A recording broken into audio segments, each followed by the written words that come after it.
धूमधाम से भरपूर रखे, इनके हाथ यही धर्म में आगे बढ़ते रहे, समाज में सम्मान मिलता रहे। अब आ जाइए भक्तों उसी प्रश्न की ओर।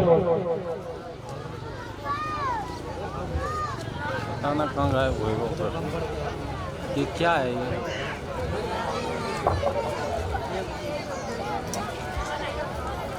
अब आ जाइए उसी प्रश्न की ओर। सुखदेव जी महाराज से परीक्षित महाराज ने हाथ जोड़े हैं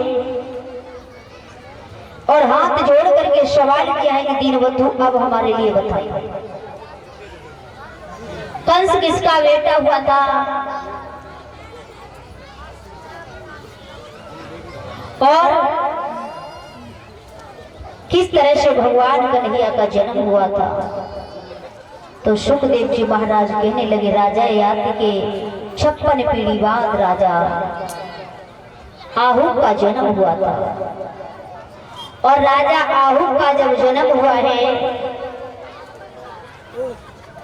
आहू के 2 पुत्र पैदा हुए थे, देवक और उग्रसेन।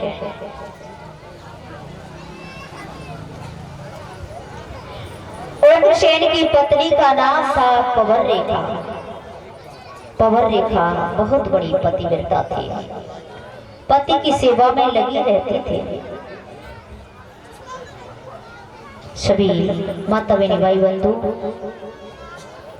भगवान का एक भजन बोले ताली बजाते हुए, इन हाथों को पवित्र करते हुए, वाणी को पवित्र करते हुए और प्रेम के साथ में भगवान का भजन बोले।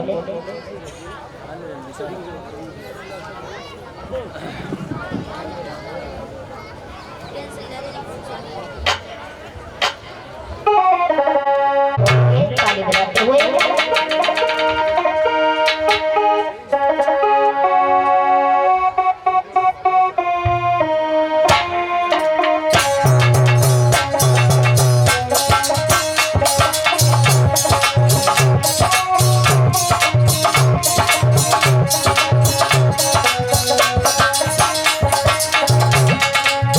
बोलेंगे,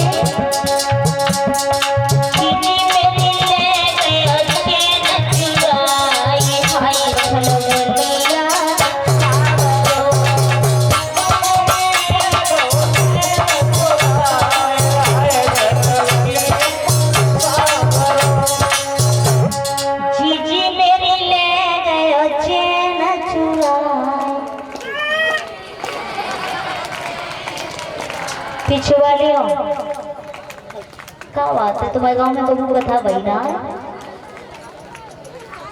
कबू कथा वही ना, कथा वही है और फिर समझदार हो और कह देते हैं पहले से, तब भी समझ में नहीं आता है। पीछे की माता बहनों ऊपर हाथ निकाल लीजिए।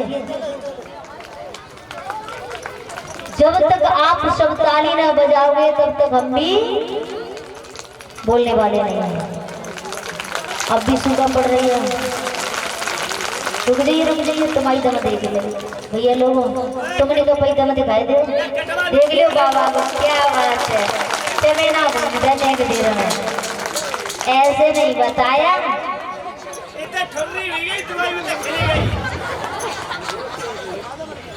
भगवान की कथा में इस तरह से ताली नहीं बजाती है। कह गई तो अभी सांप नौरा की लड़ाई दिखाई जाएगी, बच्चों तालियां बजा दो, तो ऐसे अरे तो ये खेलने वाले कहते हैं जैसे कि बाजीगर आता है खेल दिखाने, तो वो कहता है अभी सांप नौरा की लड़ाई दिखाई जाएगी, बच्चों एक बार तालियां बजा दीजिए, तो बहुत तेज बजा देते हैं। तो वो चाहे खेल की ताली, तो तुमने तो खेल की ताली बजाई, भगवान की कथा में, भगवान के भजन में ताली बजाई जाती है, बड़े प्रेम के साथ में, आराम आराम से इस तरह से ताली बजाई जाती है। इस तरह से प्रेम के साथ में, भाव के साथ में ताली बजाई जाती है। तो सभी भाव के साथ में ताली बजाएंगे, प्रेम के साथ बोलेंगे, भजन के साथ। समझ में ना आए तो ताली बजाते रहो, लेकिन नीचे हाथ कर नहीं, सिर से थोड़े ऊपर हाथ करते हुए। हाथ भी दिखाई दे, दिमाग भी सही हो जाए तुम्हारा, पाप रूपी बच्ची अंदर सवार रहता है वो भी निकल जाए। जिसके हृदय में भगवान का वास है उसके दिल में कभी पाप नहीं है। तो सभी प्रेम से बोलेंगे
हमारी तो मानो है, तुम्हें सबको अगल बगल मानने की कसम है।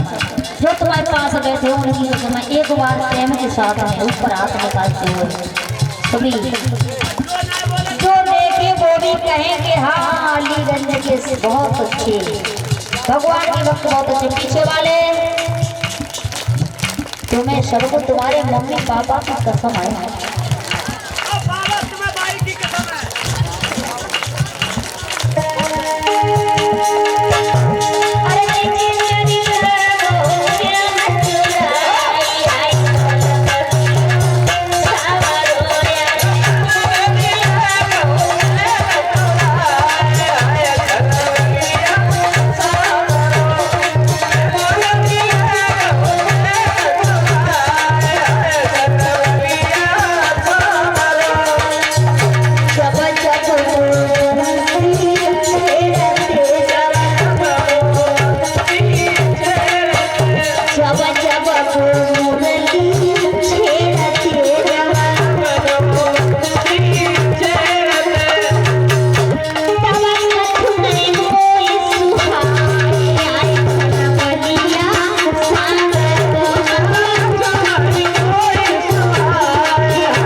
पत्नी पवन रेखा हुई है, धन दौलत बहुत ही भरी हुई है, बड़ी पतिव्रता थी, पति की सेवा में लगी रहते थे।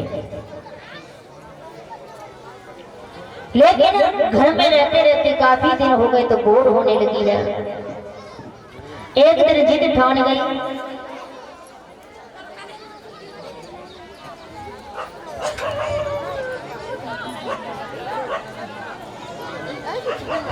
और जैसे ही उसने देखा बोर होने लगी तो एक दिन अपने पति से बोली कि मैं वन में जाऊंगी, सहेलियों के साथ में और टहल कर आऊंगी।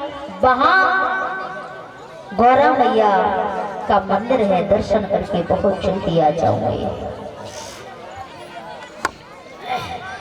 सचिन राजपूत, सर्वेश राजपूत, ग्राम नीवरी, मैनपुरी। इन्होंने लिख दिया है कजरा कुछ वाले अखियों को, सुना देंगे भैया, ठीक है।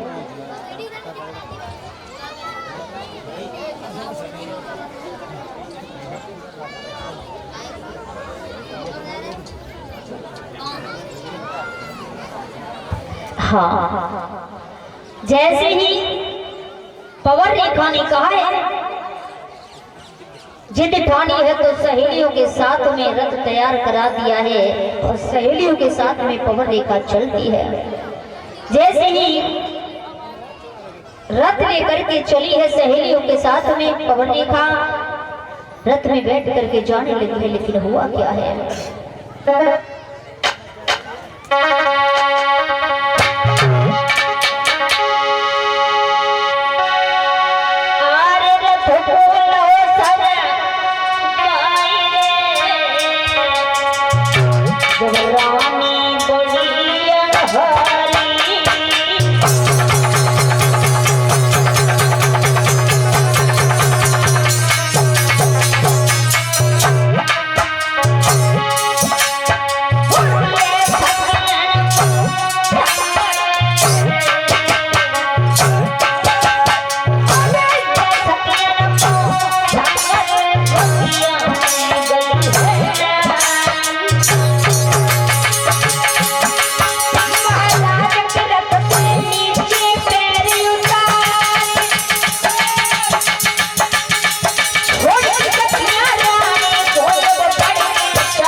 में लिया है और जंगल में पहुंची।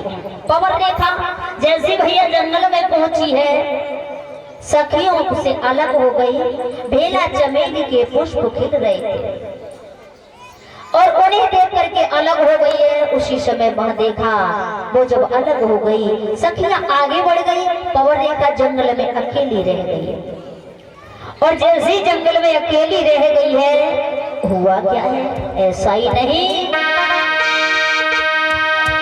बनी गई गति की वो कहानी।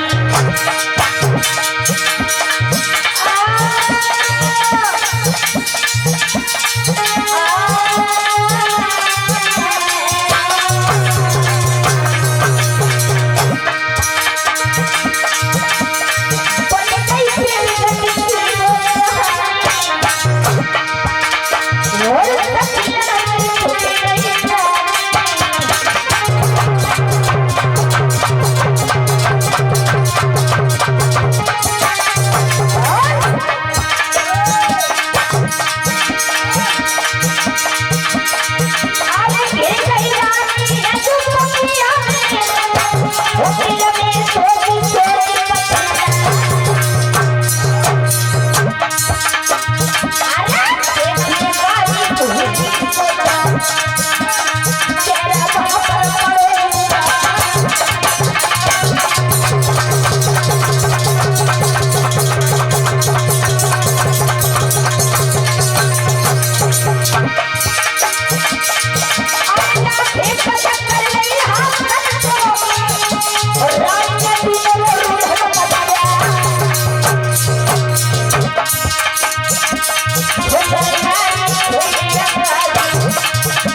और जैसी पहुंची तो हुआ क्या,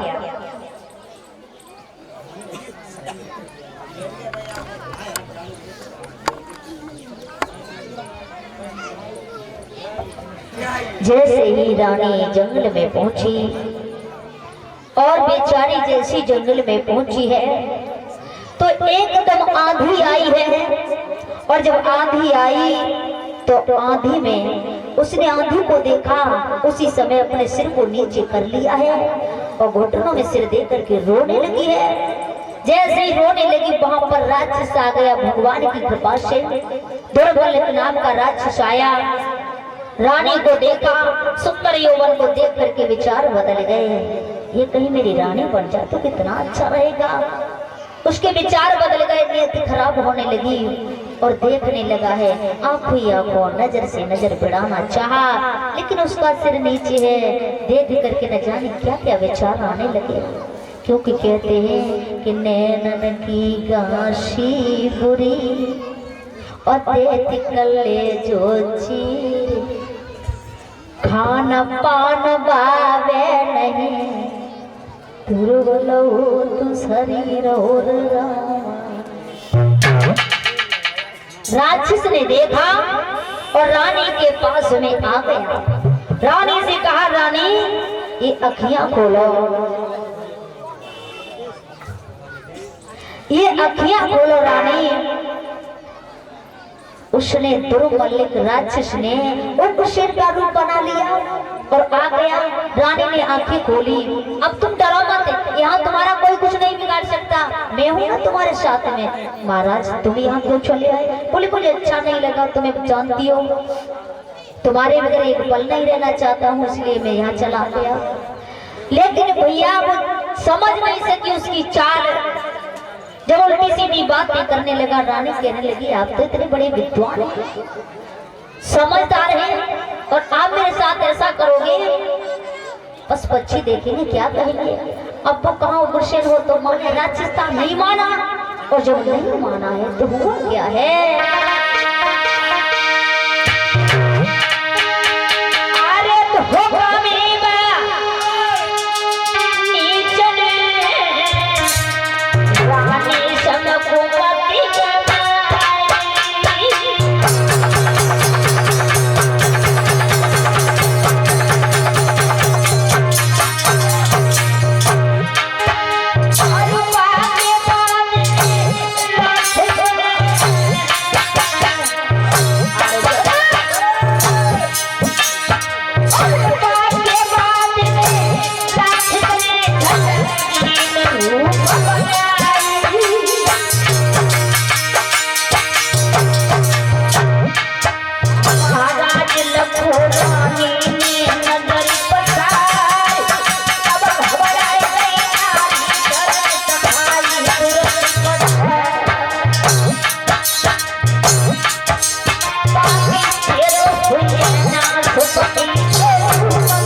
जैसे ही इतनी बात कही है, उसने रानी के साथ में छल कर दिया।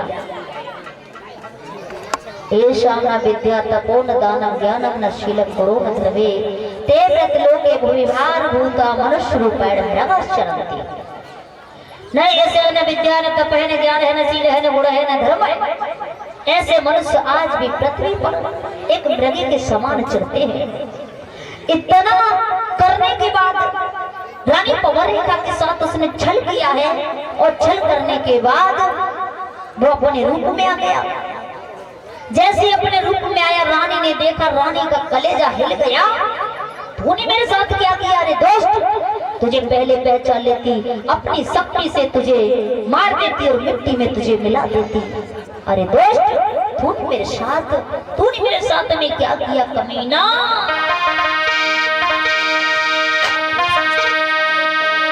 और वो रानी पवन रेखा, अरे तेरे कोई सत्यानाश पापी धर्म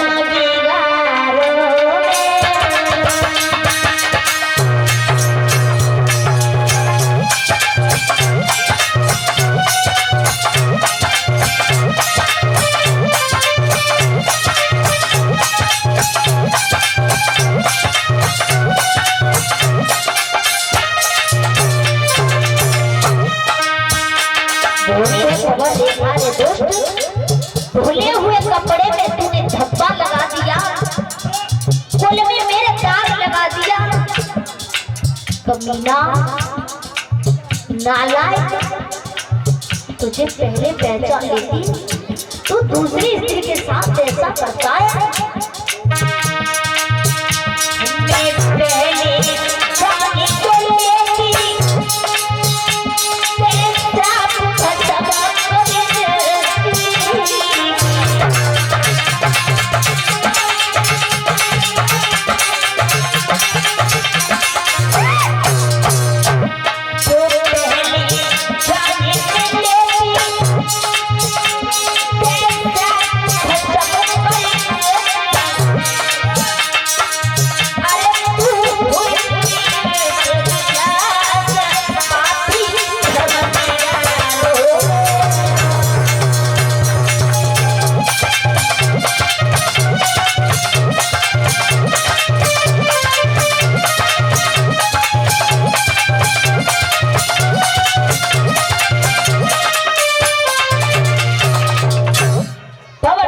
जैसे ही कहा है उसी समय कहने लगा, क्या कह रही हो?